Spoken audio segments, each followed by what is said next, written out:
My baby shower was supposed to be one of the happiest days of my life, a soft, glowing moment wrapped in love, laughter, and the promise of new beginnings. The living room was decorated in delicate pastel shades, with balloons floating near the ceiling and a long table filled with gifts, flowers, and tiny baby clothes that made everyone smile.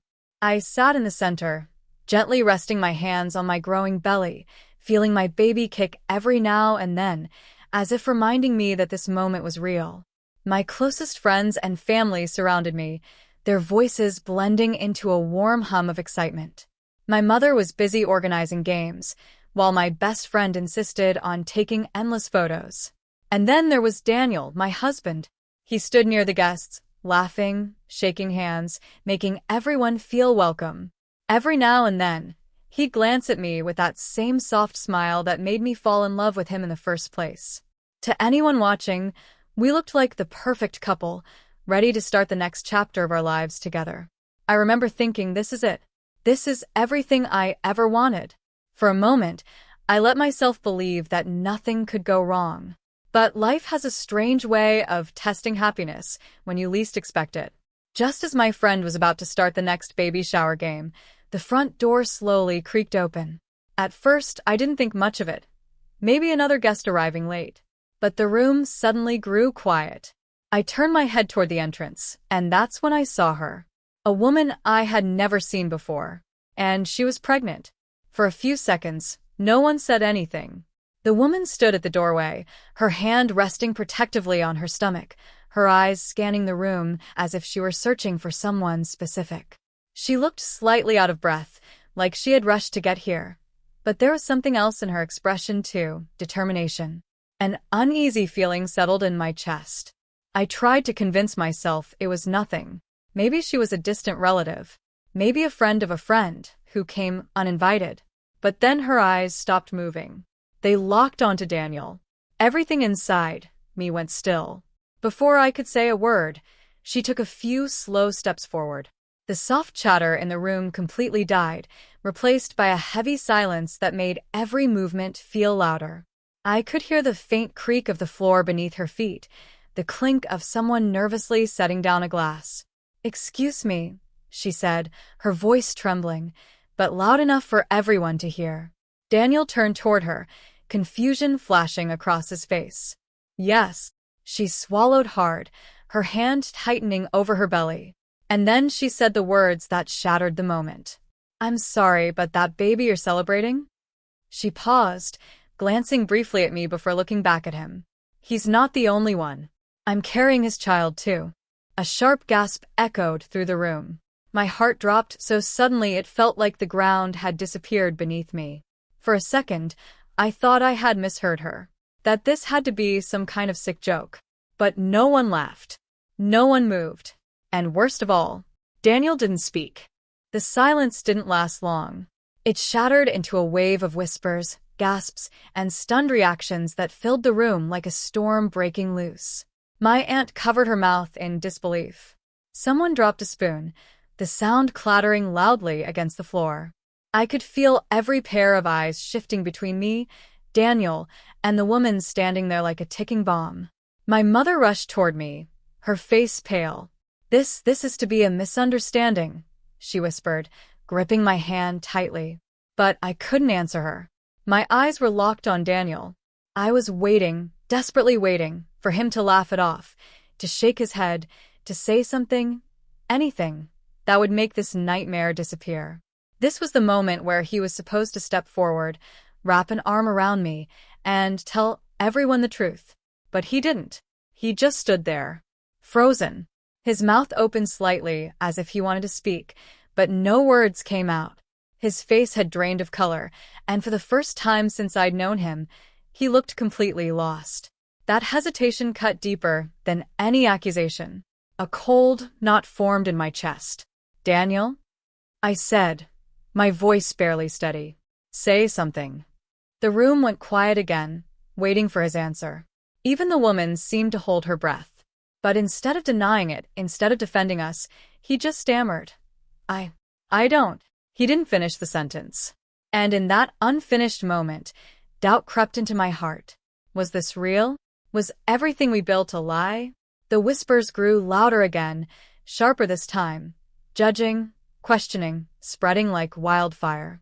And I sat there, surrounded by people, yet suddenly feeling completely alone. The woman stepped further into the room, as if she belonged there. "I think I should explain," she said, her voice shaking just enough to sound believable. She wiped at the corner of her eye, as though holding back tears, and took a deep breath. "My name is Lena." No one interrupted her. She glanced at me briefly, then back at Daniel, like I wasn't even the one sitting at the center of all this. That alone made something inside me tighten. "We've been seeing each other for months," she continued. "He told me things weren't working between you two, that he felt trapped." A murmur spread across the room again. My grip tightened on the edge of my chair. Lena placed both hands over her belly, drawing attention to it. "When I found out I was pregnant, he promised me he would leave you," she said softly. "He said he just needed time, that he didn't want to hurt you." Her words were careful. Too careful. Every sentence felt practiced, like she had repeated this story over and over again before stepping into this room. "I didn't want to come here like this," she added, lowering her gaze. "But I couldn't keep hiding. Not when my child deserves the truth." The room shifted uncomfortably. Some people looked at me with sympathy, others with curiosity, and a few with quiet judgment. I felt their eyes pressing into me from every direction. But instead of breaking down, instead of screaming or crying, I stayed still. Because something wasn't right. If what she was saying was true, why didn't Daniel react like a guilty man? Why did he look more confused than anything else? And why did her story feel like a script instead of a memory? I slowly lifted my gaze to meet hers. And in that moment, I knew one thing for certain. This wasn't over. All eyes shifted back to Daniel. The pressure in the room was suffocating, thick with expectation and judgment. It felt like everyone was holding their breath, waiting for him to finally speak, to confirm or deny everything that had just been said. I turned toward him fully now, my heart pounding so loudly I could hear it in my ears. "Daniel," I said, my voice firmer this time, even though my hands trembled slightly. "Tell them the truth." He looked at me, his expression torn between shock and panic. For a brief second, I saw the man I knew, the one who had promised me forever, who had stood beside me through everything. But then he hesitated again. I don't understand what's happening," he said, running a hand through his hair. His voice sounded strained, almost distant, like he was struggling to process the situation himself. "That's not an answer," I snapped, the first crack in my composure finally showing. "Do you know her or not?" The question hung in the air like a challenge. Lena watched him closely, her eyes filled with expectation, as if she already knew what he would say, or hoped she did. Daniel swallowed hard. "I've seen her before," he admitted slowly. A sharp wave of whispers erupted again. My chest tightened painfully. "Seen her where?" I pressed, refusing to let him hide behind vague words. "At a cafe a few times," he said. "But that's it." "I swear I don't." "You're lying." Lena cut in suddenly, her voice rising with emotion. "How can you stand there and pretend you don't remember everything we shared?" Tension snapped like a wire in the room. I looked between them, my mind racing. One of them was lying, and I was going to find out who. The room was spiraling out of control. Voices overlapped, whispers turned into quiet arguments, and the tension felt like it could snap at any second. My mother was still beside me, trying to calm me down, while a few guests were already pulling out their phones, sensing drama worth recording. But strangely, I felt calm. Not because I wasn't hurt, but because something inside me was telling me to stop reacting and start thinking. I took a slow, steady breath and gently removed my mother's hand from mine. Then, with careful effort, I stood up. The room gradually quieted as all attention shifted back to me. Lena watched me cautiously. Daniel looked confused. I stepped forward, closing the distance between us just enough so that my voice didn't need to be loud, but everyone could still hear it. "If what you're saying is true," I said, keeping my tone controlled, "then you must know him very well." Lena straightened slightly. I do. I nodded, as if accepting her answer. Good, I replied softly. Then I asked the one question that had formed clearly in my mind, the one thing I knew no stranger could fake. What is Daniel's biggest fear? For a second, Lena just stared at me. The question caught her completely off guard. What? She said, blinking in confusion. I didn't raise my voice. I didn't repeat myself angrily. I simply held her gaze and said again, calmly, his biggest fear. If you've shared a life with him, if you're carrying his child, then you should know something that personal. The room fell silent once more. Even the whispers stopped, because suddenly, this wasn't about emotions anymore. It was about truth. And for the first time since she walked in, Lena didn't look confident. Lena's confidence cracked. It wasn't obvious at first, but I saw it. The slight shift in her posture, the way her hand tightened over her belly, the flicker of uncertainty in her eyes. Just moments ago, she had stood there like she owned the truth. Now, she looked like she was searching for it. Well, I asked quietly. The silence stretched. I mean, that's a strange question, she said, forcing a small, uneasy laugh. Why does that even matter? A few people in the room exchanged glances. They felt it too, the shift. The story that once sounded convincing was beginning to lose its balance. It matters, I replied calmly, because people who share a real relationship know things like that. Not just big promises, but small, personal truths. Lena swallowed. Her eyes darted briefly toward Daniel, as if hoping to catch a clue from his expression, but he just stood there, watching her, just as confused as everyone else. His biggest fear, she repeated slowly, buying herself time. I crossed my arms gently, waiting. Finally, she straightened her shoulders and said, losing you. The words hung in the air. For a moment, no one reacted. Then I let out a small breath and shook my head. No, I said simply. Her face froze. That's not it. The room grew heavier again, but this time, the tension had changed direction. The doubt that had once been aimed at me was now circling her.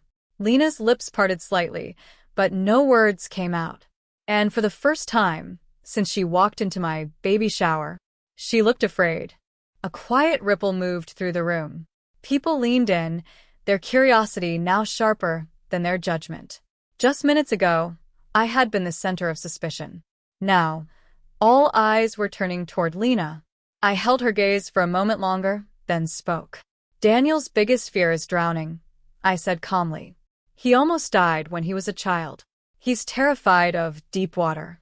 He can't even stand near a pool without feeling uneasy.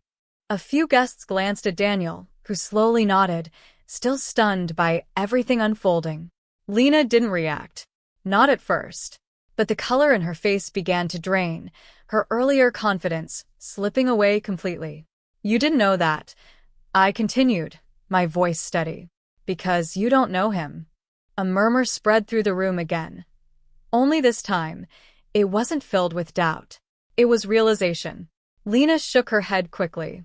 That doesn't prove anything, she said, her voice rising slightly. I mean, how would that even? It proves enough. I cut in more firmly now. Then, without breaking eye contact, I reached into my bag and pulled out my phone. I didn't recognize you at first, I said. But something felt off the moment you walked in. I tapped the screen and turned it toward the crowd. A video began to play. It was clear security footage from outside my house. The angle showed the front gate and two people standing just beyond it, Lena and my cousin. Gasps filled the room as the footage continued.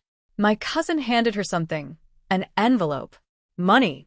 I had cameras installed last week, I said quietly, after I started receiving strange, anonymous messages.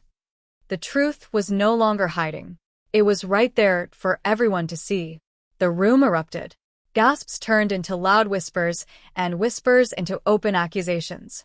All eyes shifted from Lena to my cousin, who stood frozen near the back of the room, her face completely drained of color. And no, this isn't what it looks like, she stammered, taking a step back. But it was too late. Then explain it, I said firmly, my voice cutting through the chaos. The video was still paused on my phone, clear enough for everyone to see the envelope in her hand, the secret meeting, the undeniable proof. My cousin's lips trembled. She looked around the room as if searching for someone to defend her, but no one did. Finally, she broke. "I didn't mean for it to go this far," she cried, tears spilling down her face. I was angry. Angry," my mother repeated in disbelief.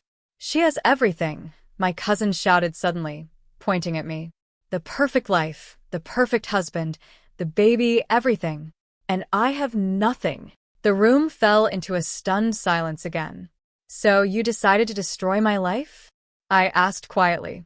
She lowered her head, unable to meet my eyes. "It was supposed to be harmless," she whispered. "Just something to embarrass you, to make people question things." "I didn't think." "You didn't think at all," I interrupted sharply. Lena tried to step away, clearly panicking now. "I was just paid to do this," she said quickly. "I don't even know him." Daniel let out a frustrated breath, running his hands over his face. The truth had finally surfaced. This wasn't betrayal. This was jealousy carefully planned and cruelly executed. And now everyone could see it clearly. The tension in the room finally began to lift. Lena, pale and defeated, was ushered out by a couple of my friends. My cousin slumped into a chair, crying quietly, finally admitting the full extent of her jealousy and the plan she had orchestrated. Daniel stepped forward and took my hand, his eyes filled with relief and admiration. "It's over," he said softly. "They can't touch us anymore." I looked around at my guests. Some shook their heads in disbelief, others smiled with relief, and a few whispered words of admiration. No one doubted me now. No one questioned Daniel. I took a deep breath and faced my husband. "They tried to break us," I said quietly, "but they failed." He pulled me close, pressing a gentle kiss to my forehead. "I promise I'll never let anyone come between us," he whispered. For the first time since Lena had walked in, I felt calm. The fear and doubt that had clawed at me during the past hour were gone. I realized something important that day. Strength isn't about yelling or proving yourself to others. It's about staying calm, thinking clearly, and asking the right questions. I glanced down at my belly, feeling the baby kick again. A soft smile spread across my face. This child would grow up in a home full of love and honesty. That was a victory no scheme, no lie, and no jealousy could ever take away. As I looked around at my friends and family, I knew that this baby shower would be remembered. Not for the chaos, but for the truth, the courage, and the moment when I refused to be manipulated. Because sometimes, one right question is all it takes to uncover the truth and reclaim your life. The day was saved, my marriage was intact, and my heart was finally at peace. If you want, I can also create a female character image prompt for AI generation for this story, so you can visualize the main character at her baby shower. Do you want me to do that?